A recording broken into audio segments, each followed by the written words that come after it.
Ito na yung butil. Pagka nabuo na siya. Ang linis pati. Oh. Tapos ini-spray mo din ito ng probayo, di ba? Probayo. Saka yung ano mo. Yung Terminator. Yeah. Hindi, ulan lang talaga ang kailangan mo pag may organic ka. Ulan lang.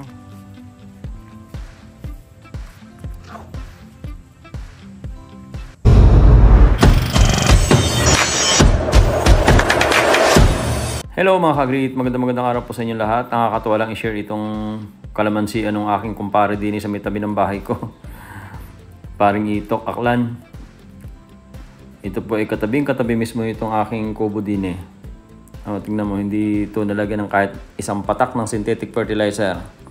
Simula't simula ay talagang organic fertilizer lang po ang gamit nito. Ito po kasing kalamansi na ito ginagamit nila sa kanilang Lumi House. Doon sa Taytay Rizal, yung Net and Itok Aklan, Batangas, Lomi. Napakalakas nila sa kalamansi. Sa isang araw, umuubos sila ng 15 kilos sa lumihan. Kaya nakakatuwa kasi sila ay matyaga dito sa pag-aalaga ng kalamansi.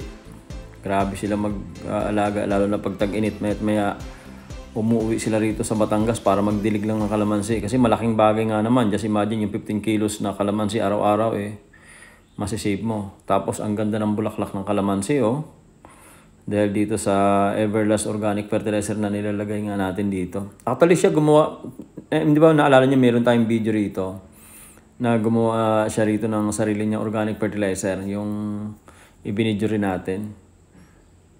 Ito lang yung tabi lang ng kubo ko yan, ayun yung studio, ayun yung kubo. Magkatabi nga kami dito. Ito lagi kong pinagmamalaki sa inyo na walang ginagamit na synthetic fertilizer from day 1 na itinanim yung kalamansi, hindi ginamitan. Ito, pakipollow nyo po yung kanyang page, Net and Itok Batangas, Lomi. Napakababait po ng mag-asawa na yan, si Maring Nenet at saka si Paring Itok Aklan. Matyaga sila sa hanap buhay, sobrang tiyaga. At hindi ko na rin sa inyo iisa-isa kung i-elaborate kung gaano karami na ang mga properties at saka mga kasi mga humble to mga to Ang dami ng properties, nakapagpagawa ng bahay, marami sasakyan na bili. Dahil po sa paglolomi, kasi nga sinasamahan ng diskarte. Just imagine kung bibili ka pa nga naman ng mga kalamansi, makakadagdag pa sa expenses mo yan. So sila, nag-aalaga na lang sila ng kalamansi. Mga ilan na nilagay mo sa isang puno? Na organic? Alam ko, ano yan mga 2 bao lang. 2 bao lang? wala pang 2 kilo, no? Ang recommendation ko, pag ganito kalaki, 1 kilo hanggang 2 kilo. Wala. Everlast Organic Fertilizer. Tapos pag nabuo siyang butil, ito na siya, kapal. Ito na yung butil. Pagka nabuo na siya. Ang linis pati. Tapos ini-spray mo din ito ng probayo, di ba? Probayo. Saka yung ano mo. Yung Terminator. Yeah.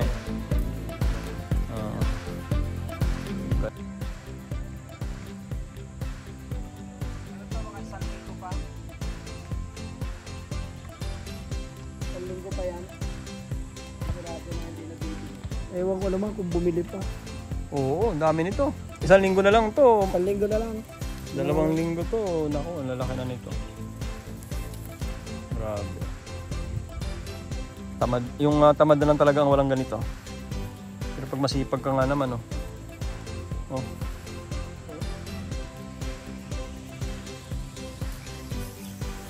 Hindi naman masyadong malaking area tong kanya pero ngayon ko lang naulito ng gusto. Ang nagrabe. Na yung likuran ng studio ko.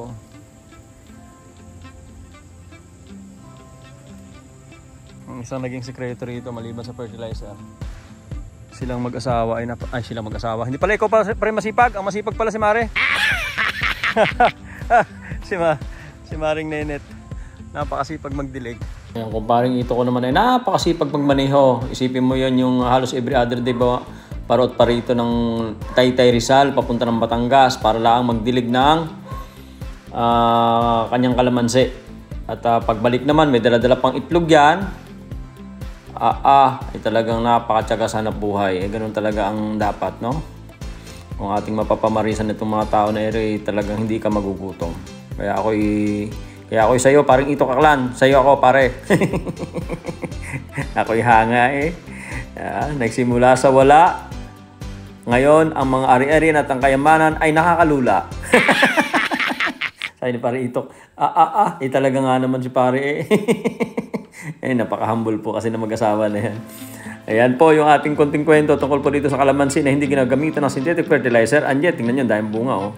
At ang isang maganda po sa ganitong sistema, matagal po ang buhay ng kalamansi na yan. Hindi po basta-basta yan mamamatay, hindi po basta-basta tatanda kapag organic fertilizer ang gamit mo. So yun po yung ating video sa inyo for today tungkol po dito sa kalamansi sa aking kapitbahay na purong organic fertilizer lamang.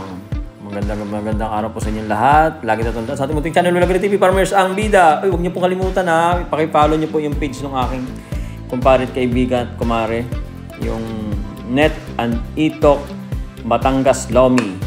Thank you po.